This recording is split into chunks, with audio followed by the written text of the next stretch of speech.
University of Abeokuta as a graduate assistant, where she gained experience in teaching and mentoring undergraduate students on experimental techniques in chemistry and biochemistry. Also, she has relevant research experience in drug discovery, which has led to the publication of 2 first author papers and 3 co-authored papers in reputable journals. Notably, she is an awardee of the Education USA Opportunity Funds Program. She successfully secured 5 fully funded offers into graduate school in the United States, and she will be pursuing her PhD at Vanderbilt University in the Quantitative and Chemical Biology program. So can we have Salimat on stage? Welcome, Ms. Thank you Salimat. so much, Miss Pierce. Thank you so much for the warm welcome. Thank you, Chris. Um, so you guys A are very big profile. a fake life. Oh. Anyways, you guys have literally talked about what I'm supposed to do today. Audio advice, 9 day my what's it called? That's what is in my presentation. But like, I'll just reiterate some things that you guys have talked about. There's no problem. Please, how did they always share? Yeah, How this caller to don't know how to share screen. please? Everybody uses Zoom. You decide to use This a this is a special social connection. So God it of is for mercy. people that are rich. Please say you They don't just share. use. Will you share what's it called I from your think side? the moderator is going to share that with Okay, for okay. I us. shouldn't bother to share it. Okay, because If I'm you can't trying. share it, she should be able to share it for you. Okay, I'm confused. Okay, let me share it Miss, for you. please, can you share it? Okay, thank you. Thank you. Sorry, just give me a few minutes.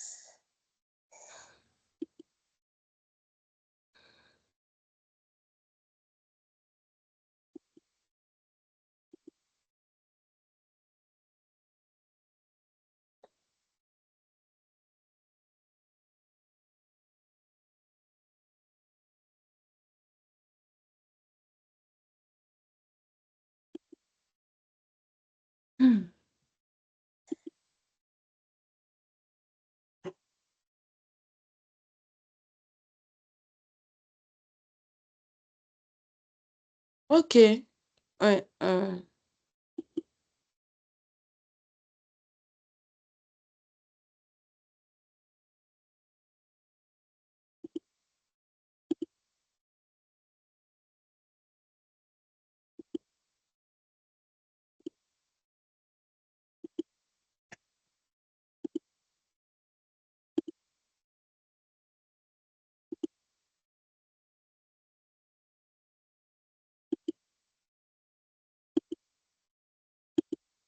Can you see my screen? Yeah. Okay. Okay.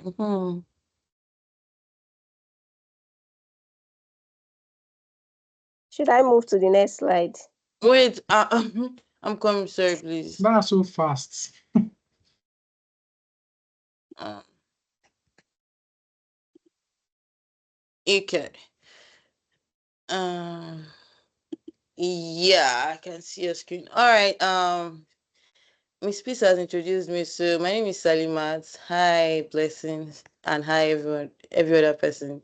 So today I'll be presenting on self preparation for graduate opportunity and presentation skills. So, like I said before, what you guys were discussing earlier is literally what I'll just be repeating, basically.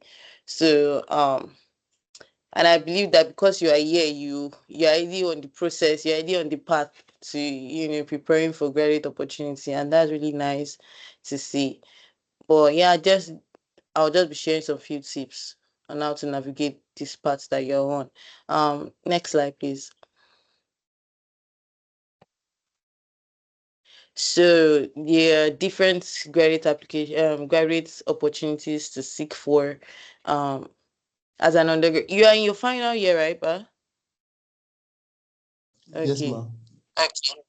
So obviously, you'll be thinking about scholarships you should, I don't know if you are, you should be thinking about different opportunities to after. Blessing is one of the leading first class in microbiology. So Wow, so you I already don't have a expect very, less from him. yeah, yeah.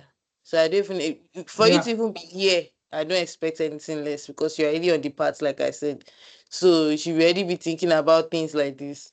So all this one, maybe I'm already saying the known things to you already. So you should be thinking about scholarships, grants, employment offer, depending on like the career path you want to go through. So if you want to you want to change your career path, you feel like microbiology is useless, and you want to enter fintech, you might want to start building your profile so that you can get employment in that field. And if you want to like pursue your career in say microbiology, for instance, you might want to be thinking about scholarships for graduate schools, maybe for PhD, masters, whatever your choice is. You can also get grants for like research, like Chris.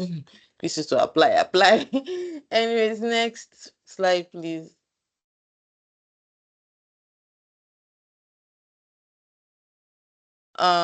So opportunity meets preparedness. Like opportunity will always come, but like if you're not prepared, you would even recognize that there is an opportunity in front of you. You understand?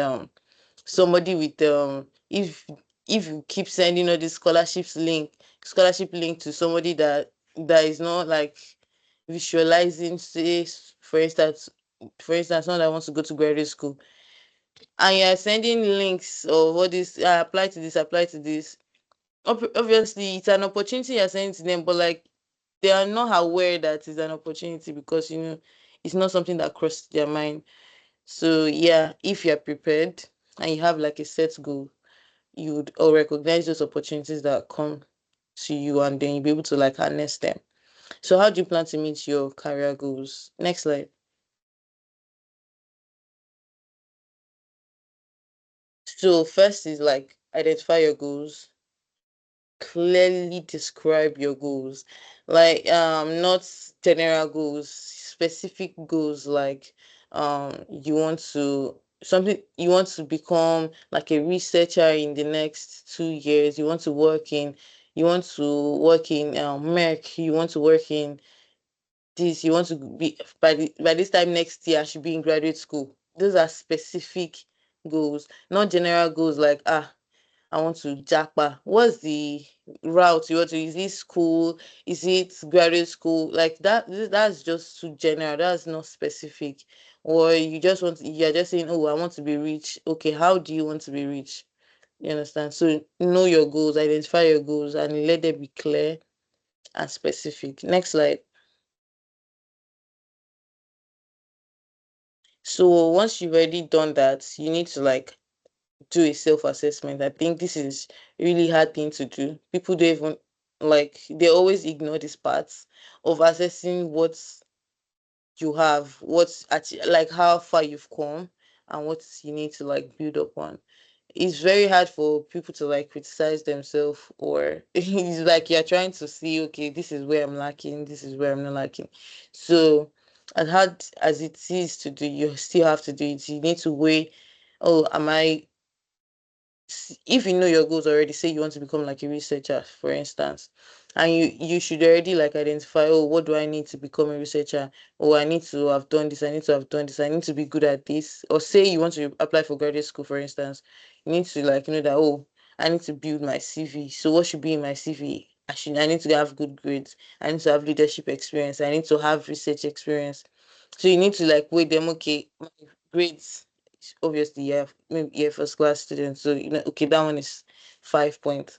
My this or my leadership experience, I did not do anything leadership, anything. I need to do something that would that would substitute for this like lack of leadership experience. So you might, since you're already done with school, you might want to be looking at like, oh, when I go to the NYC camp, I'm going to be the one to, I'm going to take up a lot of leadership experience. When I get to like for my CDS, I'll be the president, I'll be the this, I'll be the that, I'll start up something, I'll do something. So you might want to be looking at something that you need to understand where you're lacking so that you'll be able to improve on where on specific areas that you're lacking.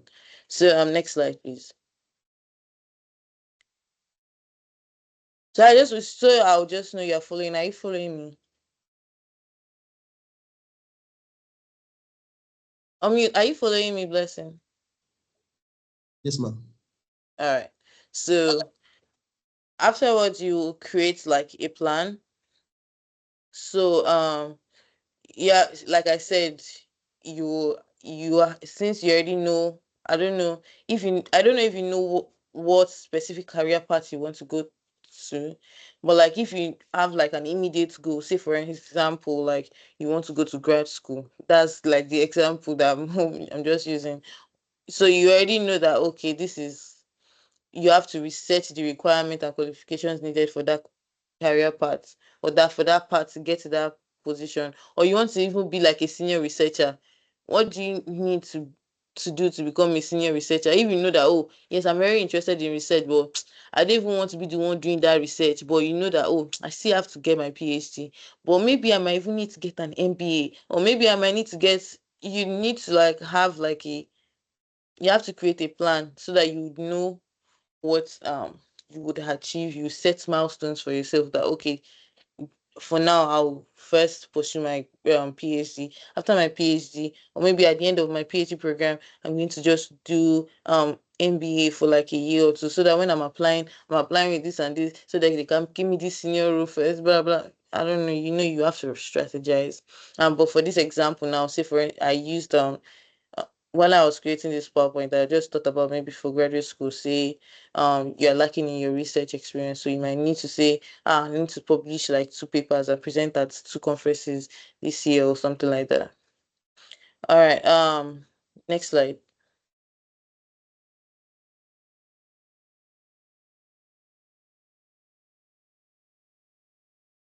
This one is a very important point, and I think I met you guys discussing this. I think Peace was asking, about like mentorship, like who is your mentor, who is this, who is that, and you were discussing about maybe somebody was busy. I don't know, I couldn't catch on that properly. But like it's very important in whatever field that you even choose. Like if you want to do something, I don't know, whatever field it is, somebody has gone through that part before. So you need somebody to actually show you the bigger picture. Explain, oh, this is these are the hurdles that you go through. These are these that you go, and where do you meet this type of people? You meet them on platforms like LinkedIn. When you go for your professional events, if you're like a tech person, you might want to be going to all these tech events. There are a lot of them. If they're like, if it's a scientific gathering, to just go, just meet people, make connections. You professional network is different from your friend. You don't have to be calling the person every time. So just like be aware of that. But like you need to like sustain relationships that you feel like might be useful for you. Next slide.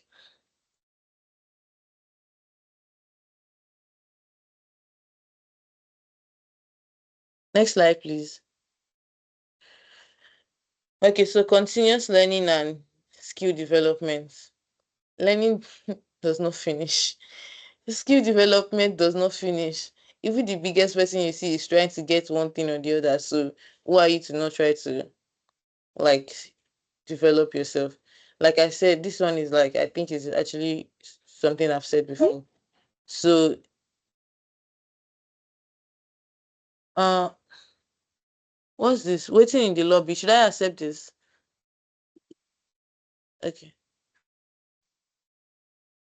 All right. So if you need to take up leadership positions, you have to take. If you need to like volunteer just to like develop yourself.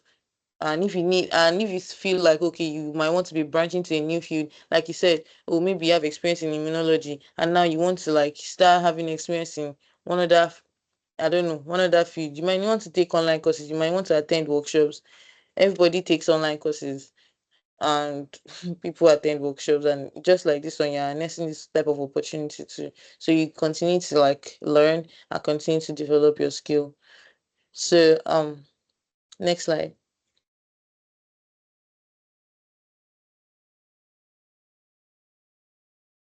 Next slide, please. So again, is self assess. You do self assessment before you um start, okay, seeing where you are lacking, and when you already started like building up, you also like continue assessing yourself. You have to monitor your progress. Okay, am I meeting up to targets? Okay, you said you were going to um work on a paper, you were going to like publish 2 papers this year. Have you done that? Am I on the path to building a solid resume? Obviously, everybody's trying to build up their resume. I'm here because it is going to be sweet on my resume, not because I like talking. So, yeah, continue building your resume. That's what people do. If you know you want to succeed, you understand. Next slide, please.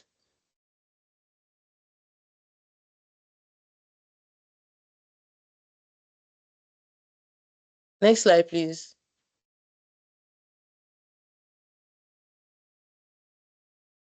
Okay, so for graduate opportunities, this one is, I think, is more specific to graduate school. Let me just ask, what are your plans for now that we've talked about, okay, know your goals? Do you have any plan in mind after graduating?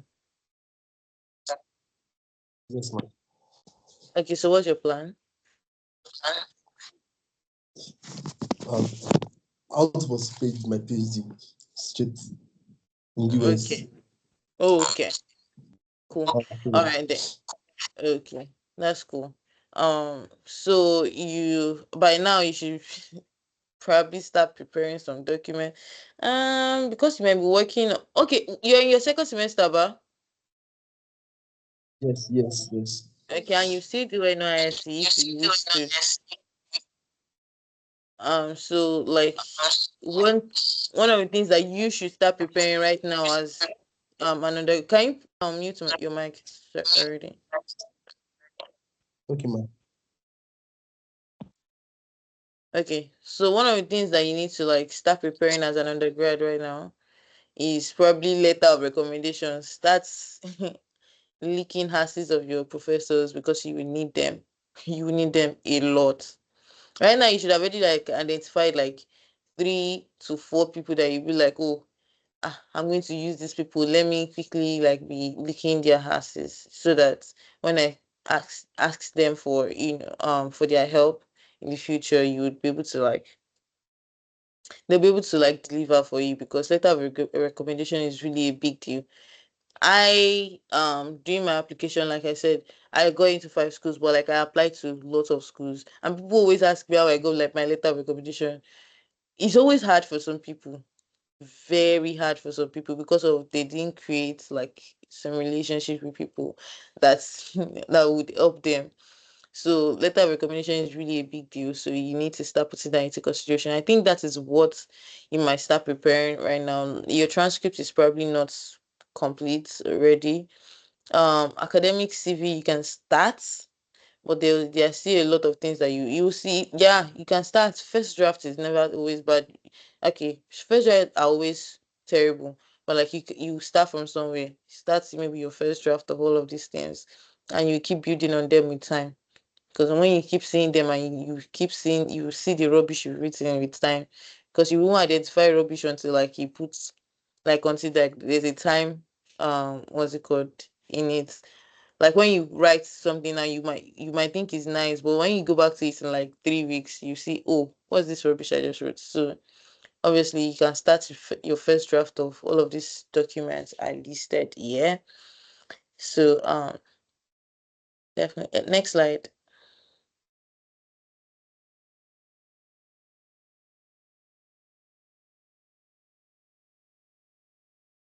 So why did I do this slide like this?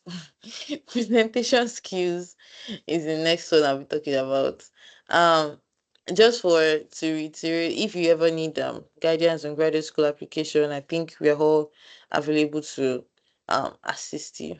Chris, he went through the process. I went through the process, and I'm sure you're familiar with a lot of people that also went through the process. So you need people as the time goes on. When you're applying, you need them definitely. So now I'll be talking about presentation skills. Next slide.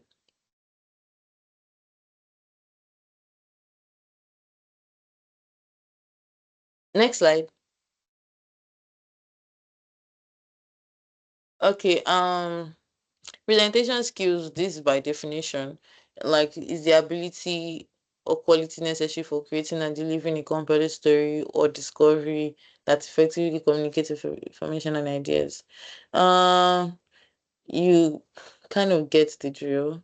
I don't think I need to talk too much about it, but like you need a skill to be able to like present really well. I think why this is important is because I don't know. Some like my friend doing that was when I knew that presentation skills is actually really important. Is when during my I think the first presentation I had was US defense. My friend had to like do us twice because the people she was just fretting. She didn't know that it's like a skill that she had to have. Me, I just kind of like I feel like I always have like a way to decode things like if I know that I want to speak in front of an audience, my own the my own technique or mechanism in like breaking down some nerves, I'll still be nervous anyways, is looking good. So um she I don't know, maybe she was just focusing too much on the fear and that's why like what's it called, well, okay, guys, maybe let's say to judges or like the lecturers that were listening were like, she has to go back and go and prepare, and she should let them know when she's prepared to come and give her another presentation. That was really, it was horrifying, but like, anyway, we scaled through. But look at that, and now she's working in like a fintech companies, and she has to like give presentations, pitch ideas in front of people, and then she has grown with time. So wherever field that you are, you need presentation skills. Next slide.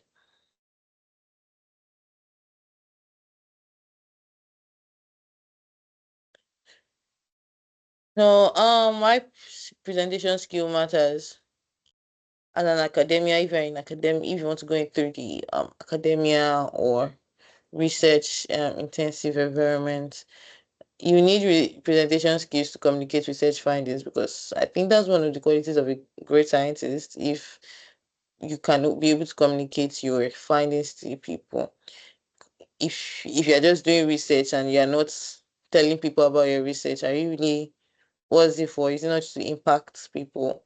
So you need presentation skills. You can't escape it. You need it in teaching and training people. Um, you need it for career. That's this was I was thinking about my friend when I was saying this, for career advancement, to pitch new ideas. If you need to be promoted from one place to another, I think in a like office, you need to like give like one presentation, blah blah.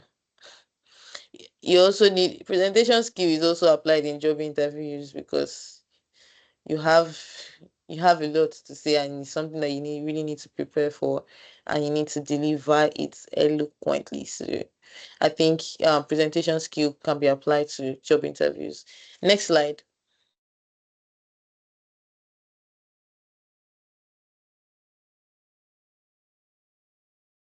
um there are three pieces of presentation skills. First, preparation. Yeah. And preparation is like understanding your audience, researching your topic, and mentally structuring your speech. You need to prepare no matter how great you are. I think even what's it called, I'll use like my hands for instance. Like, she has years of presenting and everything, and anytime before she goes for what's it called, before she resumes like a semester or something, she would read, and I'm like, haven't you, this is like your second year like in Chrisland. Why you preparing this much? You need to like, there are new people you are going to tackle. Like,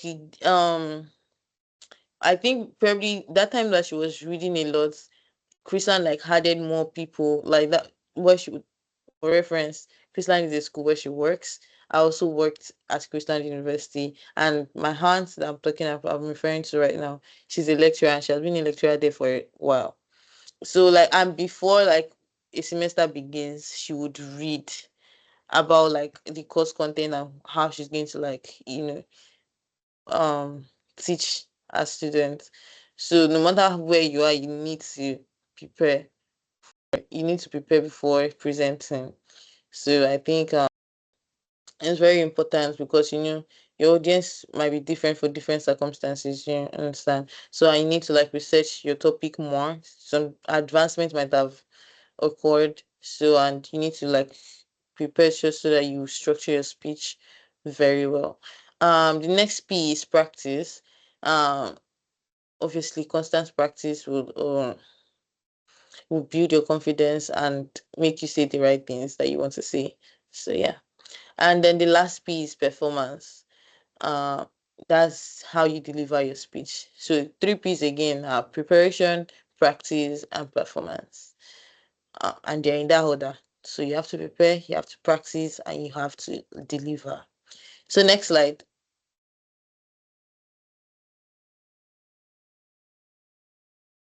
So these are delivery techniques. So say for example, like you're preparing for your project defense. Now you need to practice a lot with time constraints. This one I don't know if they gave me time, so I didn't really practice with time constraints. So I think for things that you feel like will be graded, so you are presenting, say for example at a conference, and they say you should give 50, you only have 15 minutes. Yeah, already going beyond 15 minutes, like please, I don't think you're going to be getting the award for like the best presenter at that point, because you've already like you're talking without like checking the time. So practice with time constraints. When you're also like presenting, you need to focus on your body language. That one really is very important, especially when you are delivering in person, because you need people to be following you the way you're talking. So like you might want to like know how you move from one point to another while you're in front of them, and give gestures to to highlight some certain like points. So you need to gesticulate, basically make eye contact with the audience. Sometimes I try to like look above their heads, so it's not like I'm making eye contact, I'm looking at one person or two people. I'm just looking and my eyes is in that direction, but I don't think I'm seeing anybody's face. But like, I don't know, whatever works for you, but sure, you can't just be like maybe looking up every time. Yeah. Ask questions and encourage participation. Like you need to know if you're me, this one is very important to me. That's why if I was like in person, I would always especially, and it depends on my audience. If I'm talking to like high school students, I always ask questions because their attention span is like this. So you need to like know your audience. That's during the preparation. You need to know who you're trying to like talk to, and you to make you know how you're going to deliver your speech. So for me, if I'm talking to high school students, I engage them a lot. And if I'm talking to people that I think are more mature and they have better attention span because they know why they are there. For high schoolers, they don't know why. They've probably forced them that okay, you have somebody's coming to come and talk to you on something. They don't know why they need it. But for people like us, that you already know why you're here, so you should know that you need to like listen. Anyways, but like regardless, you need to like still encourage participation. Use voice modulation. Know when to like pause a little. Know when to don't just be talking like a robot, basically. So give your words pitch, high, low, paces, slowly. And this paces is is really important right now that I'm in grad school. It's not like I've not presented right now, but like you're talking to people that don't even really understand your accent. Nobody will teach you before you pace, before you like put more emphasis on like the way you talk, like the pace at which you talk. So nobody will even teach you that because you need them to hear what you're saying. So this one I'm learning forcefully learning how to like pace my words. So yeah, next slide.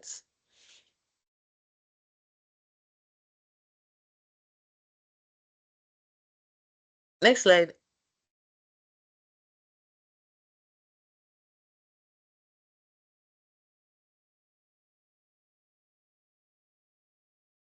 Next slide, please. I've changed it. Can't you see? Oh, I swear to God, I don't know what I was looking at. I didn't see that you changed it. I'm sorry.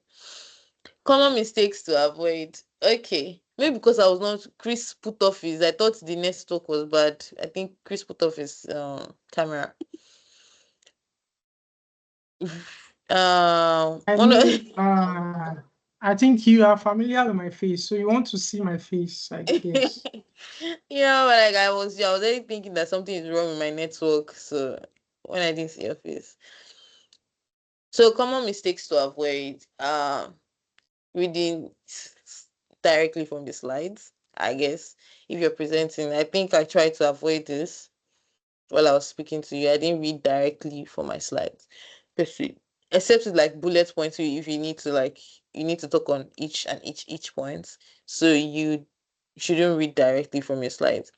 And overloading slide information. This one you even learn that you don't have to do this. These are like common mistakes when people are creating PowerPoints, or probably when you have poster presentation and you're just words, no figures, no diagrams, no something eye catchy. I think it's even bad. You can't even get like the best poster presentation if your poster is just full of words. So those are the things that you need to avoid. And then ignoring time limit and running over. You need to check your time. That's why you should have practiced with time constraints so that you will not run over while you are presenting. And failing to engage with the audience. There's just a way that if you engage the audience, you will enjoy your presentation. I would like what's it called? There was this time that we had to present for like a week and we're like different presenters, and I didn't even know, like at the end of like the presentation, the audience had to like vote who they enjoyed more during the presentation. So, and the person that they choose really engaged with them. I thought I did engage with them, but like the person that they selected really did engage with them. So you would see how it even affects the audience too. Like you know how they perceive you, because they will even remember you more. They remember things that you said if you like engage with them. If you don't engage with them, nobody's probably listening to you. So especially if you're dealing with a very large crowd. Next slide.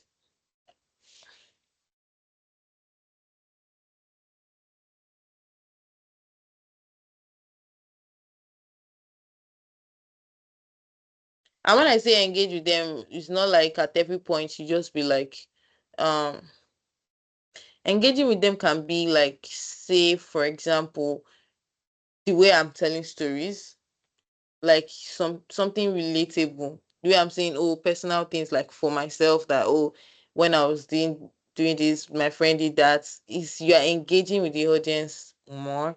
And maybe if you want to, at the start of your presentation, you show like one question for them. Oh, who are you and who has done this before? Like you're catching their attention. Do you understand? So that's like how you engage with the audience. It's not like getting interrupted every time you're the focus is present. You understand? The focus is like your topic that you came here for.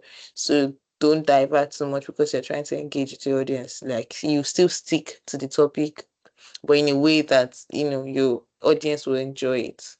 So that's what I mean by engaging with the audience. So these are some final tips. Yeah, nobody will do anything for you, Sha. You have to know what you want to do. You have to be able to push yourself by yourself. Nobody will even come and spoon feed you. That one, you would even know when you even graduate. Everybody will just be expecting you to just do one life changing stuff, and you'll be like, "Ah, why are the people expecting too much from you?" And you're the only one that can do it, and they're not giving you resources. They're not. They are not your daddy. If your daddy is not $10 or your daddy does not have one job for you, you have to push yourself. For nobody will expect. Nobody will even apply for you for graduate school for you. Nobody will look for jobs for you. Job is even really very hard to find. This graduate school application is hard, and it's only that you do it by yourself. So you need to remember that it's not easy. It's never always easy because distractions everywhere. There are distractions, and it's very hard to stay motivated because there are sometimes you are just tired. Like in fact, there are sometimes that you start this application and be like, see, please, not today, not this week. You just be, or that's why you need to have circle of people that are doing the same thing with you. Like for example, during that graduate application time, there are times I'll just be like, I've not done anything. No. And I'll just call my friends that what have you guys done? Like I don't know what's going on. I'm not doing anything. I'm not even moving forward. I'm preparing for GRE. I've not gone away from one topic since morning. You need people so to like be motivated, and I'll be like, I'm gonna carry that book. Oh, me too. I was like that, but I just get ginger that yesterday night like this. I don't know which they'll just you tap energy from people, and it's I don't know if it's common for everybody. Is very important to me, so I think it's common for people too. So you might want to have people that are also um doing the same thing as you are especially at that particular point, like if you're applying for graduate school. I had education USA people, so and I had people by myself. Chris, hey, good. I disturb Chris.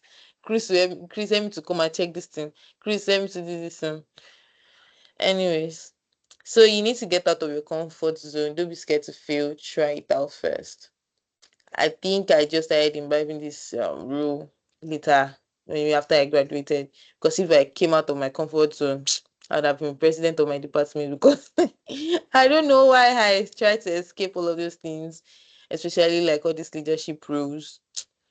But like when I got to the NYC like this, I made sure that I joined OBS. I auditioned for what's it called for newscaster in it was hard. I was crying.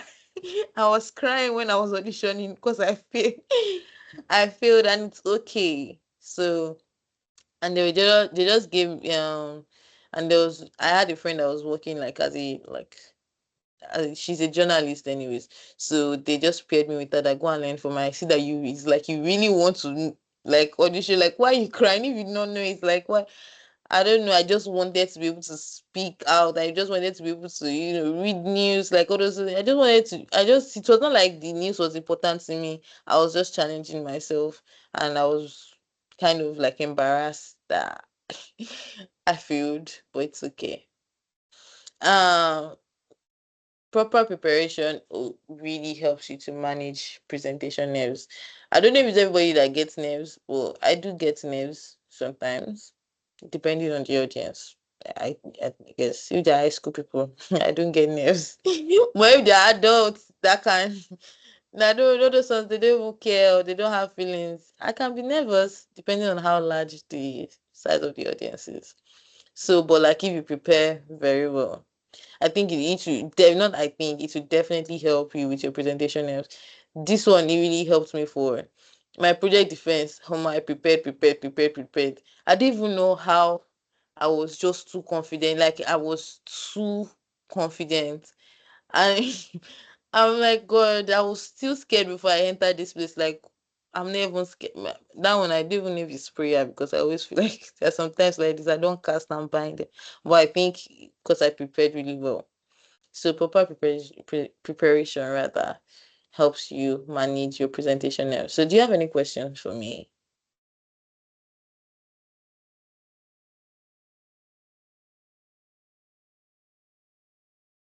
Thank you very much. Oh, sorry, I didn't say thank you. Thank you for listening. So, do you have any? Mr. Blessing, do you have any question? Yes. Um, Okay. I have a question. My question is, what can someone do when it comes to presentation? Sometimes I some people say I do gesticulate. It's saying M.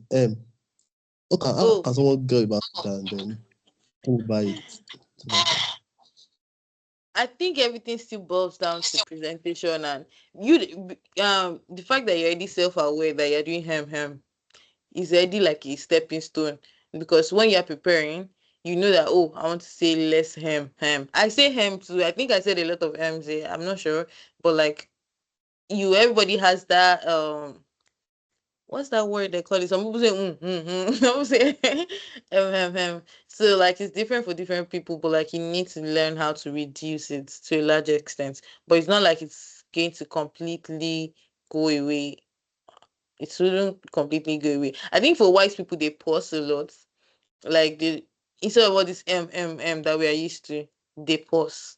I for one that what I've noticed. So I think it's very common. Everybody just has this thing that they always do when they're like talking. So, but you just need to know how to like control it, and for you to be able to control it, use is preparation. Everything boils down to, if there's something that you feel like, oh, you're doing wrong in your presentation, you have to like put more energy into preparing before you go and present, because like I said, preparation allows you to boost your confidence and also your fluency. So if you want to be fluent, you prepare more. It will show in the amount of time you put into your preparation, or the amount of energy you put into your preparation. Yeah. Does that answer your question? Or does Chris want to like add, or does anybody want to add to that? I didn't get the question, please. Sorry, I was listening to Okay, so he something. said it. Okay, or you can just ask the question again. Okay, thank you, sir. Most times, whenever I'm presenting, I don't repeat this word M. Like, you get it, sir. So how can I go about Okay. it? One thing I know is in presentation, if you're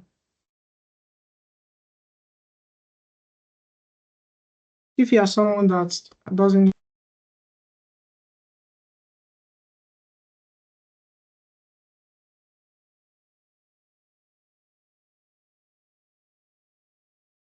Am I the only one not hearing anymore? Is it my own network? He has disconnected. It's not what they call it again. Okay, if there's anybody that wants to add to that, to the answer, is there anybody sorry, that has like okay? the main system I was using went out. It's log off rather. So using like for most of the time Nigerians, there is this how do I say it? There is no way you will know how to present that there won't be something that is going to be like a comma. Like I have a friend, whenever my friend is presenting, he doesn't do mistake, but then there is a way he's going to say some words to that is going to show that he's trying to remember some things, but then if he doesn't say that word, he wouldn't remember. So it's not like it's an issue, but then the issue is now when you are presenting, you start let's say skipping, or you take time in knowing what you want to say. It takes you time before you know what you want to say. So if you are saying and is not an issue, provided your presentation or what you are presenting is going on smoothly. And it's going to get to a stage where you are going to even forget that you are saying and, but then you are able to pass across what you need to pass across. So if you know that you have this tendency that you are going to say a particular word or repeat a word than the usual. So now, like Sally said, there is 3P. Preparation is one of the P that she has said that during preparation, there's going to come to a place where people that you are going to present to are going to bring you, you might not be conscious that you are saying this way, but people that you are presenting to during your preparation will let you know, okay, this is what they observe you saying. Now, the observation and comments they are going to give you and suggestion during that preparation is going to like bring you to the consciousness of, oh, you need to be careful repeating this kind of words. And it's not like you will still not repeat it. There are, like I said, there are things you cannot do without saying during presentation. And it's not because you don't know what you want to say most of the time. It's because when you say this word, it's bring you to it's sometimes there are some people that they have to say some word to calm themselves down. You get what I'm saying now? And there are some people that have to say this word so that they can remember what they have crammed. Get yes, because people also use those means or those ways to know that what they want to say or what they want to present to an audience. But then, while you know that you have a comma in this aspect of presentation, you should like learn to practice. Like she said, practice make perfect. And practicing is not practicing before your presentation is not too much. If you are going to present, let's say in 1 month's time, in 2 months' time, it's good that you start practicing or you start presenting to people that you know that they are going to give you a valid comment or suggestion on whatever you are going to be presenting. And presentation is not just about what you want to say. Like she said, presentation goes beyond the graduate school needs. Of course, you are going to be presenting in graduate school conferences, workshops, and all that. In fact, communicating with your other colleagues is going to require you to have a good presentation skill because I think there was a time last week I was communicating what I was doing in my research to a business administration student. When I first said what I was doing, the student did not get anything because I use complex words. You get now. So at a point, when I discovered that the student said he only got this, I had to now break it down like I'm speaking to an 18 years old student, undergraduate. So until the person was able to get it. So presenting sometimes might not really mean because you want to face a crowd or you want to present in a conference. It could be that there could be places where you need to pitch your idea for grant. It could even be that you are told to present using a 1 minute video to say whatever you want to say. So presentation skills goes beyond just facing the crowd. Like a program I did, I had to do a 1 minute presentation of what I'm doing in my research. So the 1 minute presentation, 60 seconds. You know how much I'm going to compress whatever I want to present. That is going to bring the whole idea of what I'm doing into a 1 minute video. So those are ways in which if you have learned how to practice over time, you are going to know these are things that you know that you have always come across in repeating.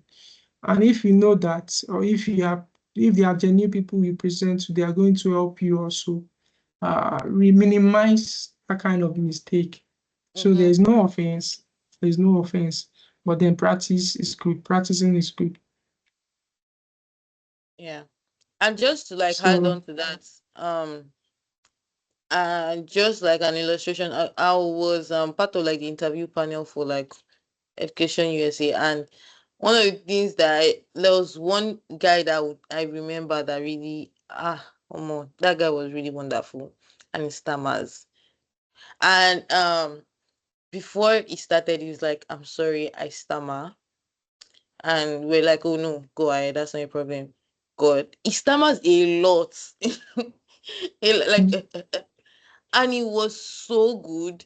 I was so pained that we could not accept him because he just didn't like fit into like the criteria we were looking for. But like if it comes to like the experiences he had and the way he was able to communicate with us, it was 100. I could not on my sheets, I could not put no for him. I would just have to like use my mouth to go and tell like our advisor that see this person, he has everything on. But because of one of the things of our education USA OFP, you have to be poor. He's not poor. So we can't select him, but it was very painful for me. That this boy wonderful and he stammers. So if you are in that position, if you stammer, you can always say you then if you have content, you have content. Then nothing will change that the fact that you have content. Do you understand? But like if there's something that you feel like is like a barrier, you might want to like put it out forward. But it's not everybody knows that if it's down when you have to control it a little bit, but it won't completely go away. So but you have to, prepare very well. But that's just one thing I just wanted to add. Is there any other thing you want to ask? Yeah, I have questions for you. And I have a question for Blessing because I know this is the last day. Obviously, there should be a lot of questions from his side and some other participants because most of the participants are waiting for the video because I know they are not aware that this part is going to really talk about something that is outside thesis writing. So that is why I didn't even bother to post it or talk about it. So now you have thank you for the presentation. Anyway, we at least I got one or two things as someone that is looking for graduate opportunity. So I could pick several things that I know that are relevant, even that I've not been able to come across. I'm just putting myself in the shoe of an undergraduate. Okay. So even I've not been able to come across why writing in my finance undergraduate. So now you made mention of relationship with supervisor or people that are going to be a recommender or being recommended at Mm-hmm. the phase of you applying. So now, how do you, as a student, how do you come to pick recommender? Is it just because based on on the fact that you communicate with a lecturer, or because this lecturer is close to you, you are free with them, or because you they are in your department? Because yes, if you have you will definitely have some lecturer in your department that you are close to. Now, Yeah. on what basis would a person uh, qualify to write a recommendation that is befitting for me? That is the Okay. question, one first question. Now, the second question from the document you have written, I could see diversity statements and SOP, which obviously is something that is relevant, personal statement. And I also saw research proposal. Now, does it mean places like US, places like UK, places like Canada, is it that there is going to be differences in these documents, or these documents are all what they need based on region, or there is Okay. always differences in the requirements Mm-hmm. based on region? Now, Mm-hmm. the third question, I'm a graduate student. I don't have money. Mm-hmm. And I discovered that application for graduate schools, most of the time you need to pay application fee. How do you go about paying that application fee when you know the cost of living? You know that in Nigeria, so even make minimum wage serve is not up to 70,000 and 70,000. Yeah. Although there's just been updating the minimum wage. So how do you come to get all this even before you graduate? Is it that do I need to start doing this before I graduate? Or it's when I start doing my NYC because Okay. I don't know the right time for me to Okay. start putting all these things together. So those are three questions.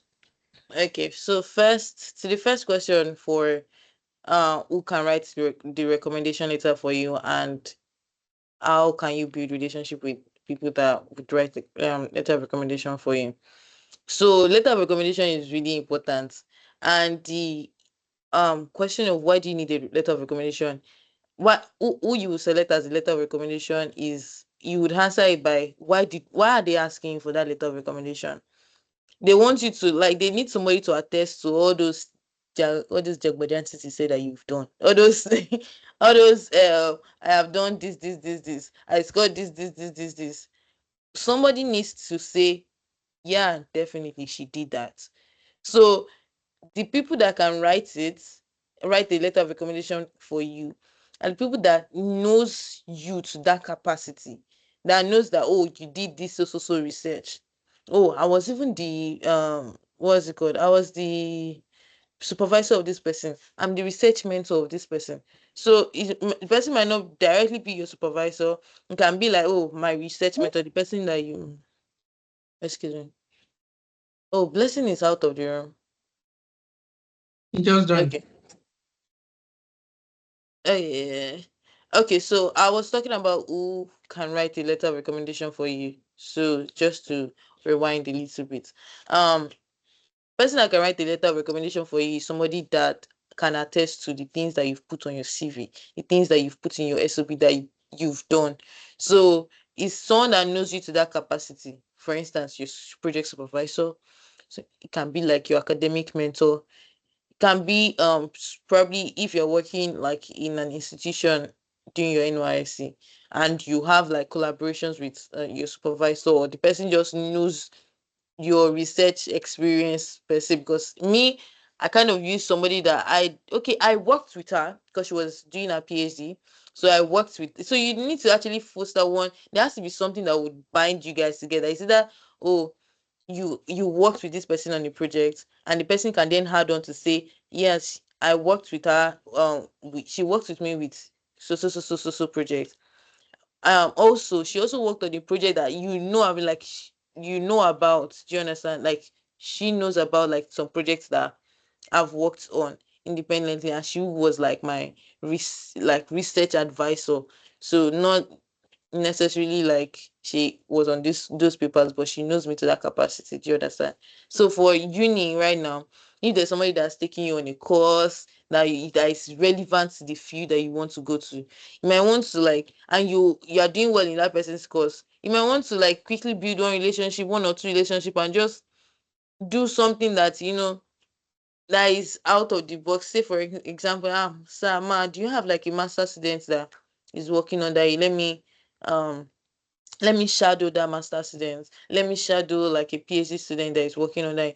And that's something that the person can put is in the way that she's very proactive. She even came to me. Like, those are personal things that is not like generic that everybody does. That, oh, she's just she's a good person, she's brilliant, and no, you did something. Oh, you came to me, you took that step to come to me and ask for like a master student for you to like because that was one thing I did. So that was one thing that my supervisor wrote in my letter of recommendation for me.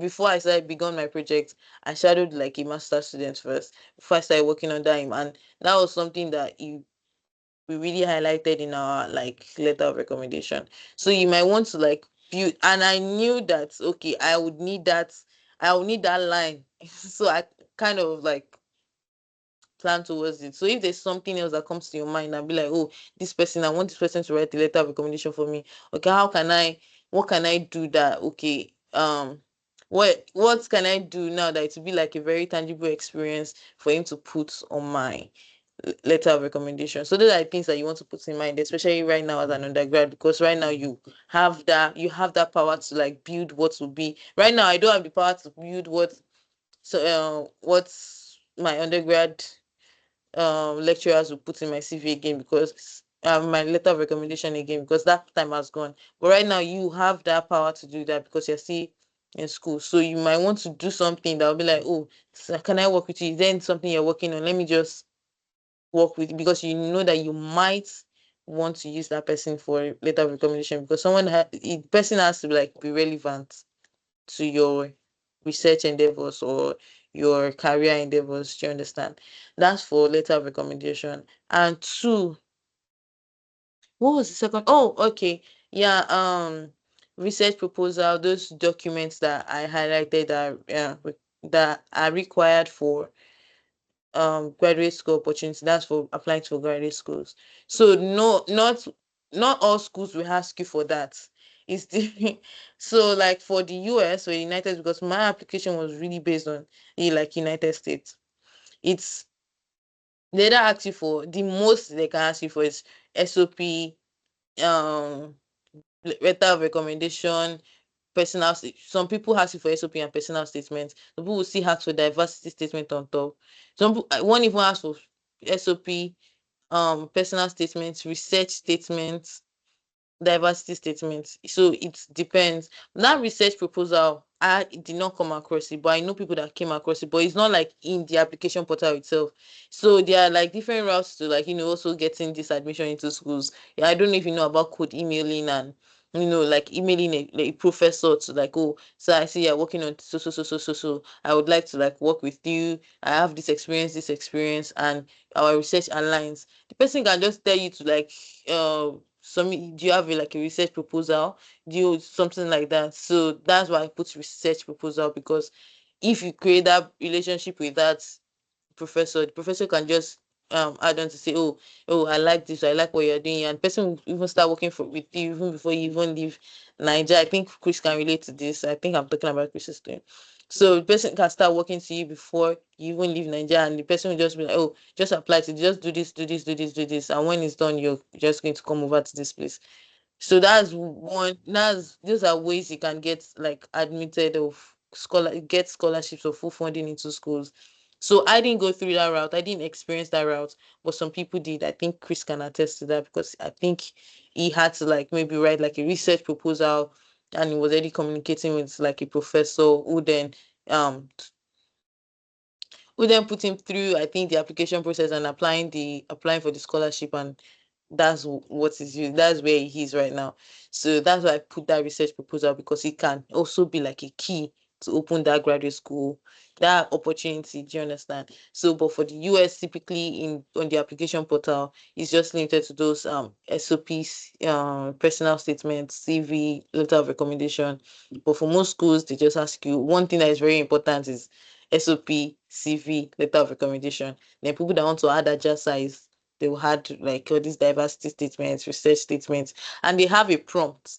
So they would, for each like thing that they ask you to submit, there's a prompt of like, oh, your SOP, describe this, and you describe this. So you already see the prompt, you know what they are really they want you to answer in that essay. So you don't use the same essay to apply to all the schools.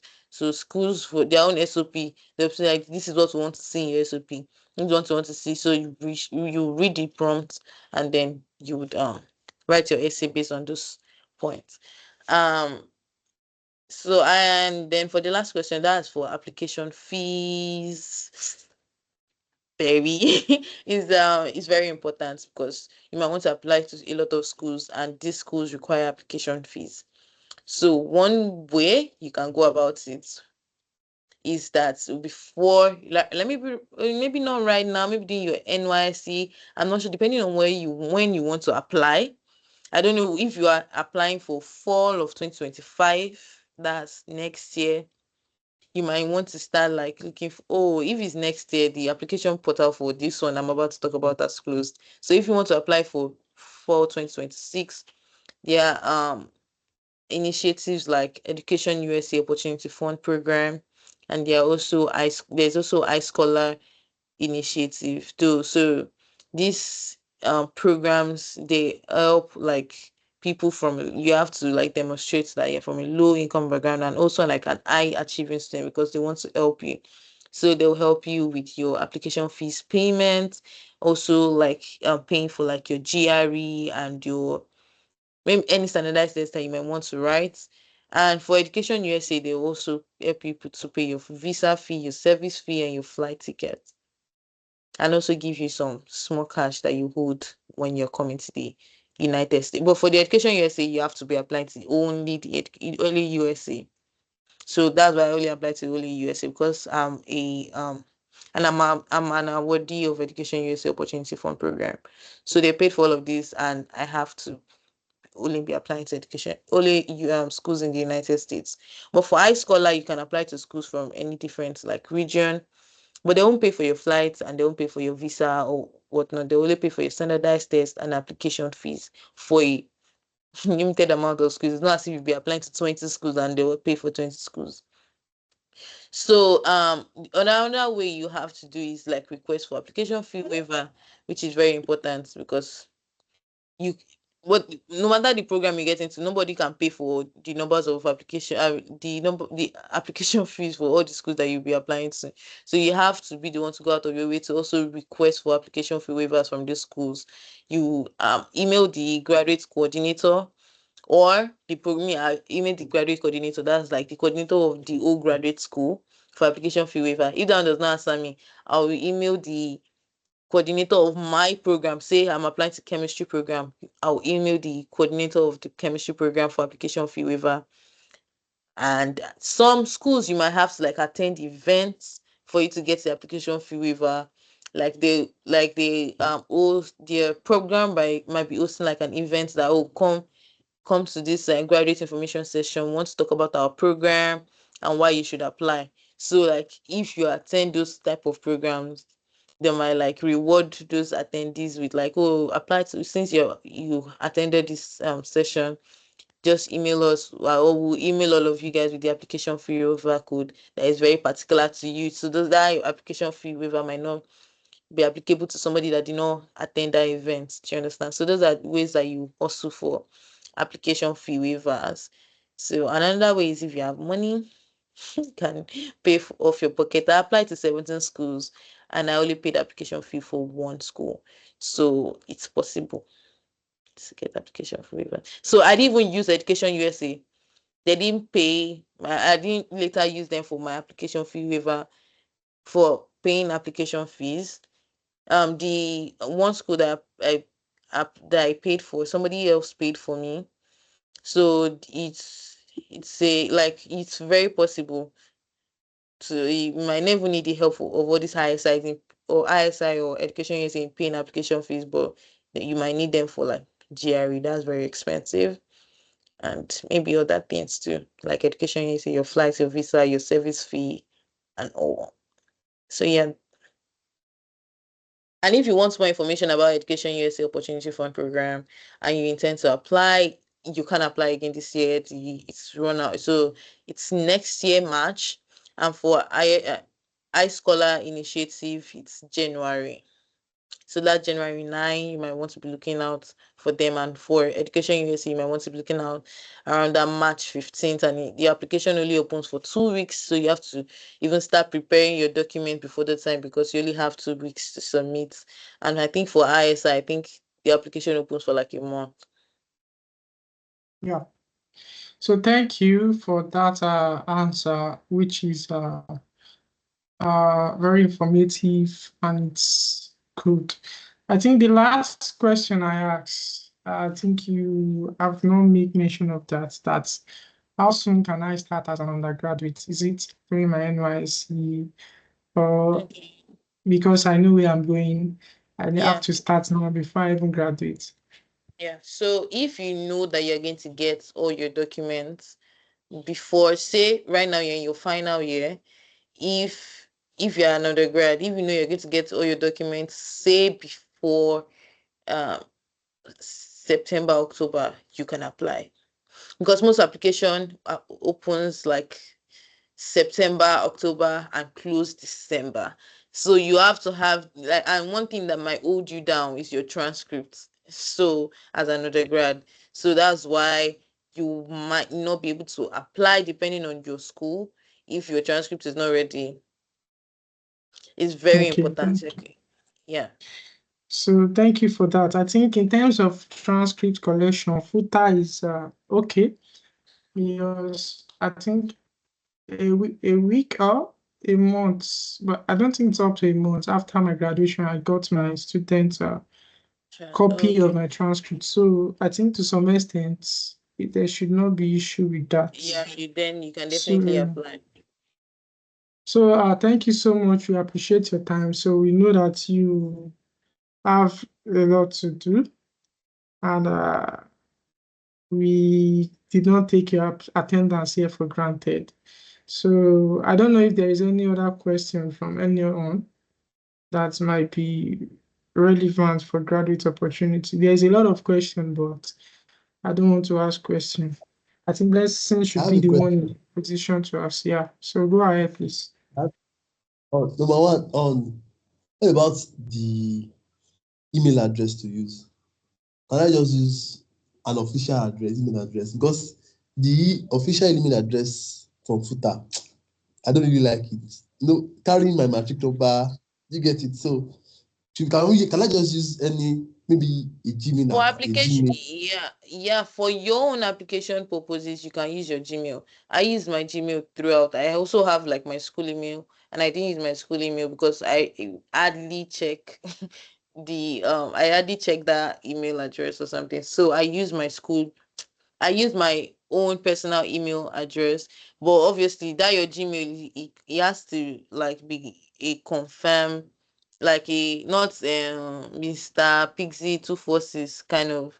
It has to be your probably your first name and your last name at gmail.com. Your first name and your last name, maybe plus one number or two at gmail.com. So it has to like be like say an acceptable type of email address. So yeah, you can Okay. definitely use your Gmail. But like when for letter of recommendation, if you have to put in the official email address of your letter of recommendations, it's not Gmail is not accepted. You can't put your recommenders Gmail there. It has to be probably their institution mail or like your organizational mail kind of stuff. Do you understand? Yes, ma'am. Okay, thank you. And also, I have, oh no, when it comes to research proposal, how can someone develop a research proposal? Ask Chris. Chris, Chris, Chris, I'm so sorry. I have to hand over to you. We can't hear you.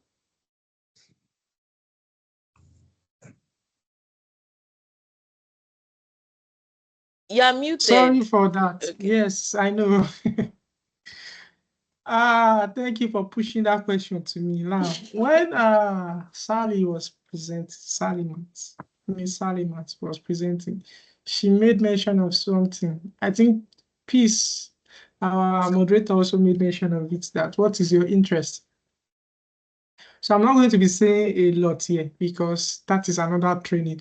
So that is one of the things we are trying to look at for next year. So next year we are going to be having international participants, not just from Nigeria. So we are planning already for that. So for graduate research proposal, before you can go ahead to say you want to even write a proposal, that means you must have been able to know how to write a research work, which thesis, undergraduate thesis is one of the things you need to know how to write. Now, while I wanted to prepare my graduate research proposal, it's based on the idea that I already know what I wanted to do. Now, unlike US, that you come up with writing a research statement, diversity statement, uh, personal statement, and all that. In this place that I am, you don't need all that. What you need is a research proposal, and that's based on availability of the research that you are able to identify on the school website.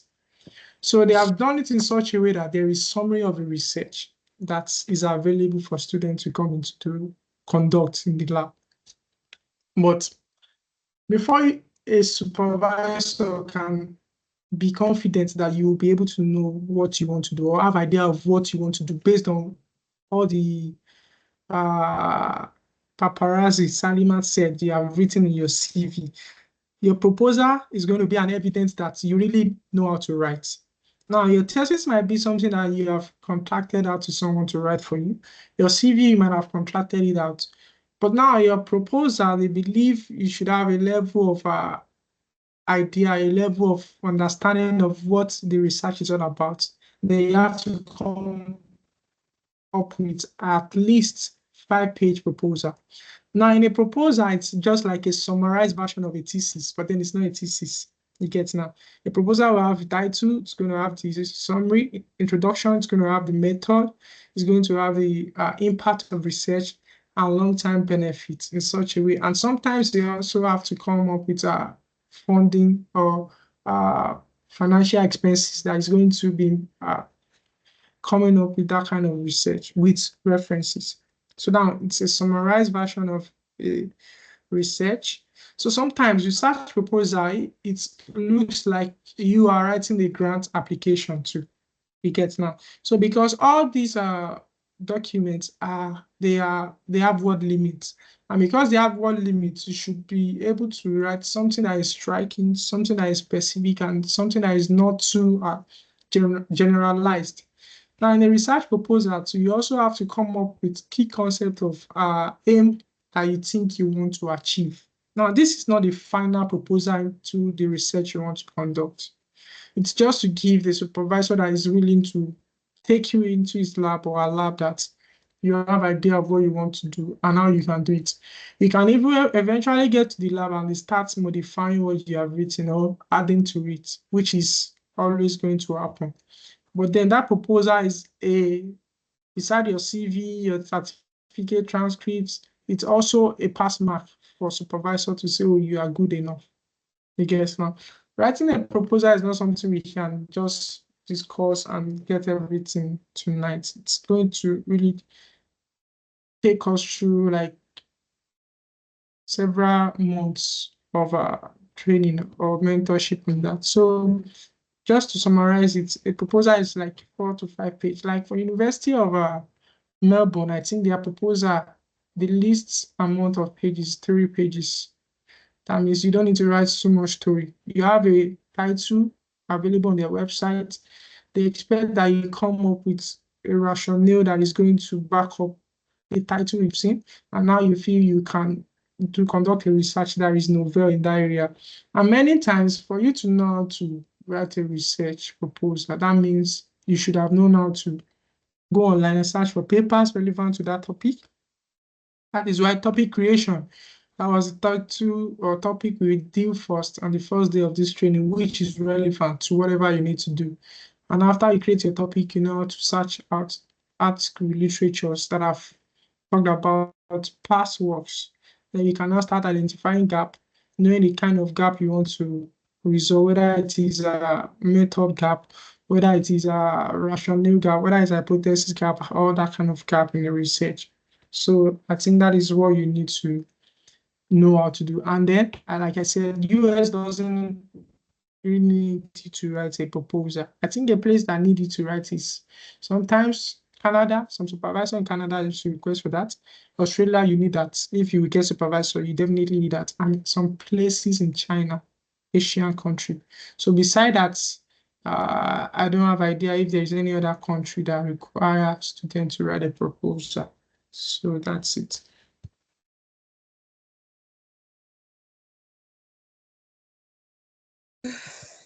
All right. Thank you so much for that response, Mr. Christopher. So I Thank you, ma'am. guess next, Mr. Blessing, do you have any other question? I No. think Okay, I so I think I think cannot go to the other thing we need to discuss for today.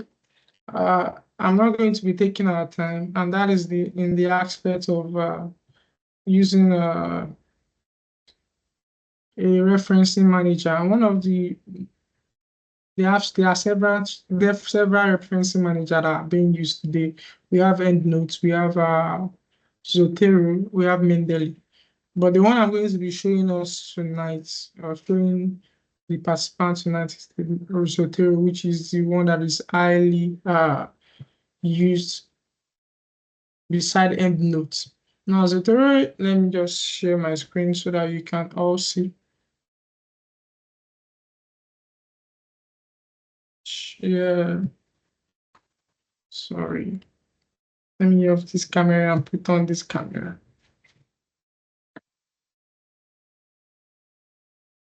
Okay.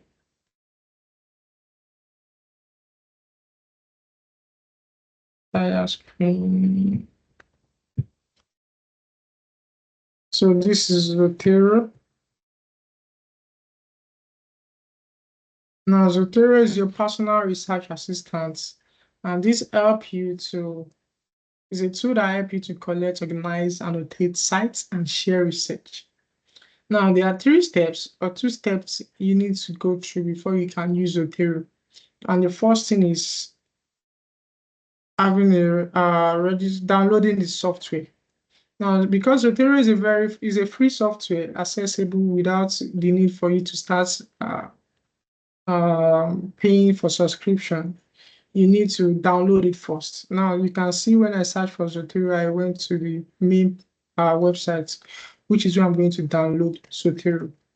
Now, after downloading Zotero, I'm going to be asked to install the software. It's going to ask me if I need Windows. Automatically, it's going to bring Windows for me because I'm using a Windows laptop. So if I'm using Apple or iOS, whatever laptop, it's going to automatically generate the uh, version of the software that is compatible with my system. Now, after downloading and installing it, the next thing for you to do is to install the Chrome connector, which is going to be reflecting that Zotero has been linked to your Chrome uh, browser. Now, because I've been able to download it and I've been able to link my Zotero to my Chrome browser, I'm going to show you how I have been able to identify that Zotero has been linked to my Chrome. Now, if you look at this part of my browser, which is Chrome, you are going to see some informations there that are extension. Now, because I have several extensions, I have Casper AI, Email Tracker, and Zotero. You can say I already pin it. If I unpin it, it's going to remove Zotero connector. Now, I have this Zotero connector because I have been able to install this. Now, this is the Zotero connector from the extension. When I pin it, I'm going to be seeing something like a folder or Z. Now, it's going to be reflecting either as Z, letter Z, or as a folder. So this is a quick save button for documents using Zotero software. Now that I know that I have Zotero and I have done that, I will just go and open my Zotero the manager so that you can see how my Zotero looks like.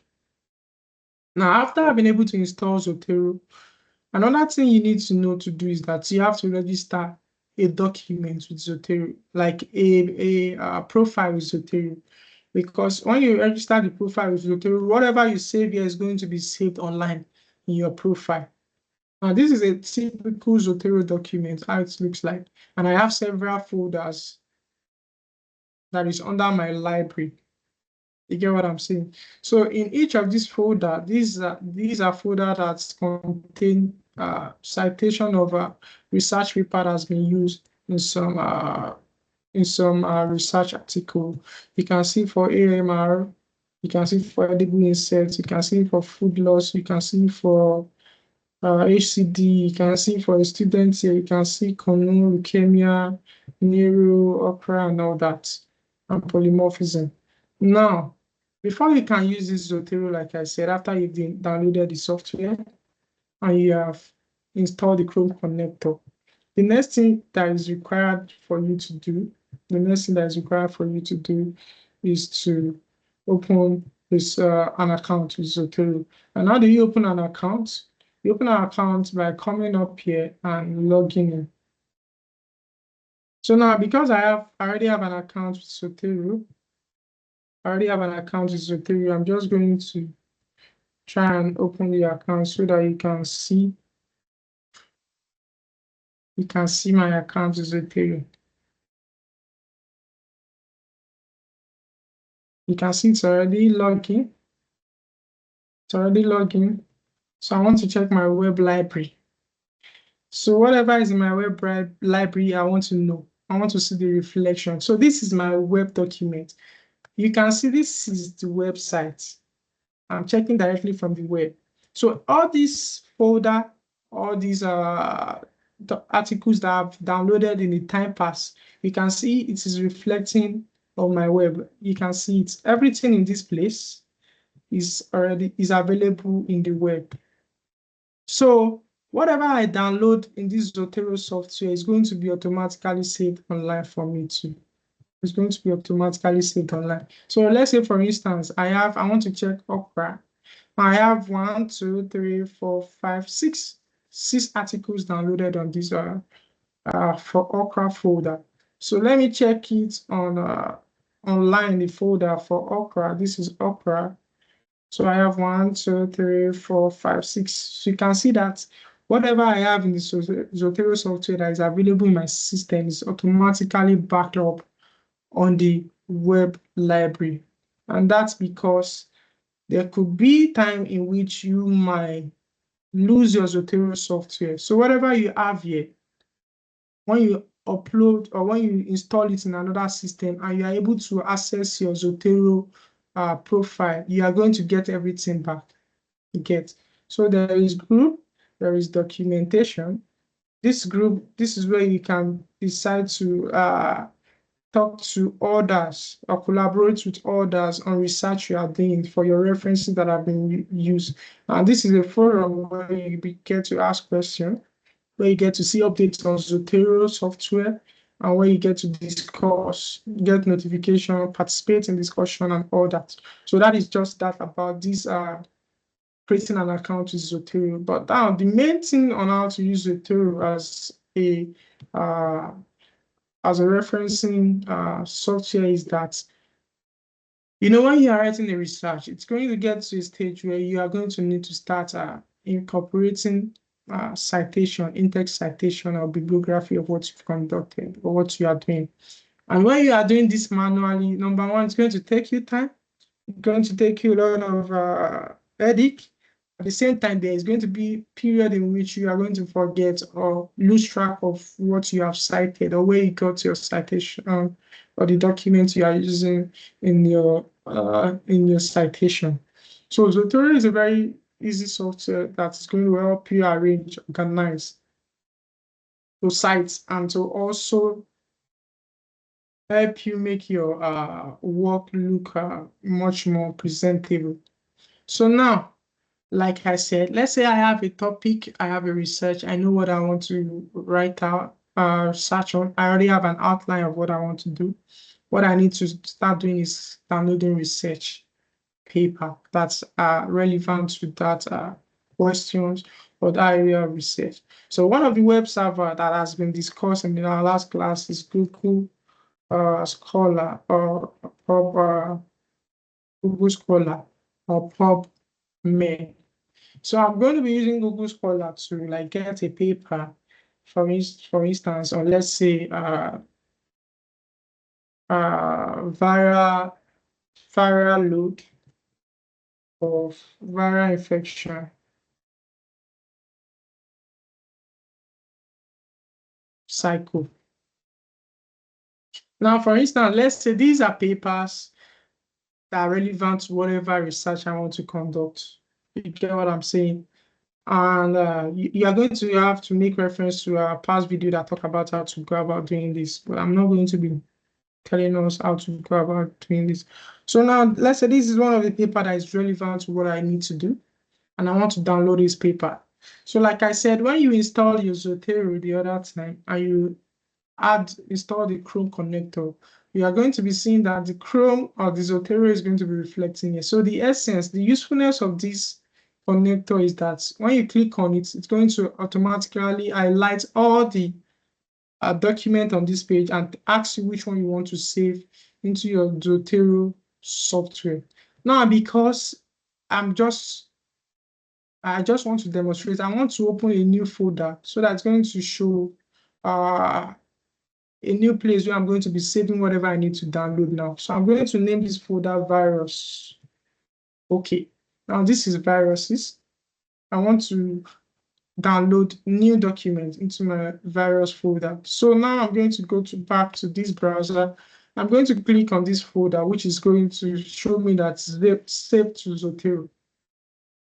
So when I click this folder, automatically it's going to bring the list of articles that is on this particular web page.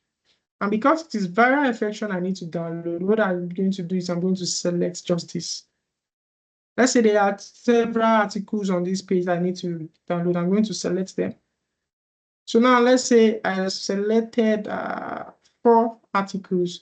So what I want to do now is to save it into my folder, which is virus. So I'm going to press OK. So when I press OK, automatically it brought the virus for me. You can see it.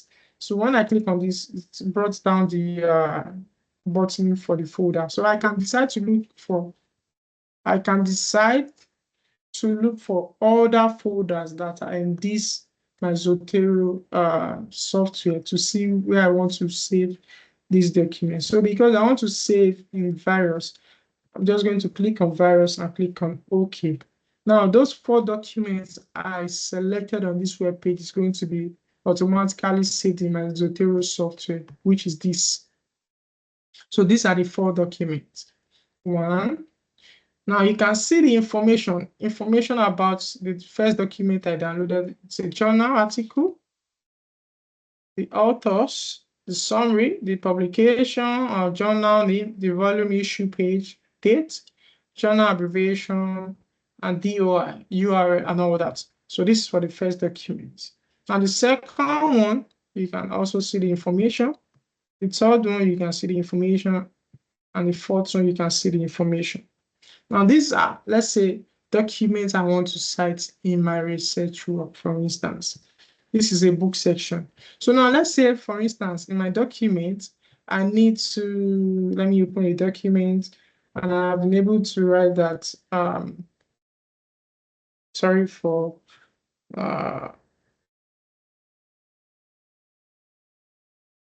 okay, let me just quickly open a document. Okay, so in this document, I'm just going to be demonstrating a way to show that you can use Zotero easily with Trace and using it for in-text citation and bibliography generation, reference generation. So now, this is a document that is showing that maybe I've been writing a research work and I want to start inputting my in-text citation or my bibliography. So this is going to show the demonstration of how to use the Zotero software. Just some minutes, please.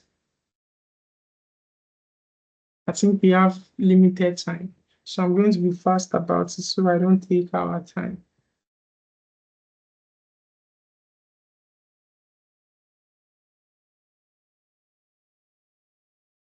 So I believe Blessing should be able to know how to do this, how to download, how to register documents, how to register profile on Zotero and all that. Okay. Now, for instance, let me say this is a document.